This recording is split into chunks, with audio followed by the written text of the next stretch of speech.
హైదరాబాద్లో హైడ్రా మళ్లీ కూల్చివేతలు ప్రారంభించింది. తాజాగా శ్రీలింగపల్లి మండలంలోని హైడ్రా మరోసారి కూల్చివేతలు చేపట్టింది. గచ్చిబౌలి పోలీస్ స్టేషన్కు ఎదురుగా గల సంధ్యా కన్వెన్షన్ మినీ హాలికా ఫుడ్ కోర్ట్ల కూల్చివేతలు కొనసాగుతుంది. అయితే గచ్చిబౌలి సర్వే నెంబరు 124, 120లోని సుమారు 20 ఎకరాల్లో గతంలో fertiliser corporation of India layout వేసింది. ఈ లేఅవుట్లో 162 మంది ఫ్లాట్లు కొనుగోలు చేశారు. అందులోనే సంధ్యా కన్వెన్షన్ వారు సొసైటీ లేఅవుట్లో అక్రమ కట్టడాలు నిర్మిస్తున్నారని fertiliser corporation of India employees cooperative సొసైటీలో ఫ్లాట్లు కొనుగోలు చేసిన వారు ఇటీవల హైడ్రా అధికారులకు ఫిర్యాదు చేశారు.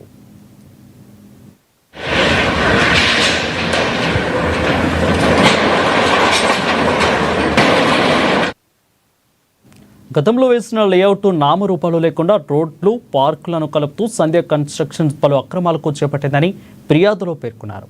దీనిపై స్పందించిన హైడ్రా నుండి అనుమతులు లేని కట్టడాలను తొలగింపు పనులను చేపట్టింది. ఇకైతే సంధ్యా కన్వెన్షన్ మినీ హాల్తో పాటు వంటగదులు, రెస్ట్ రూమ్లను తొలగించారు.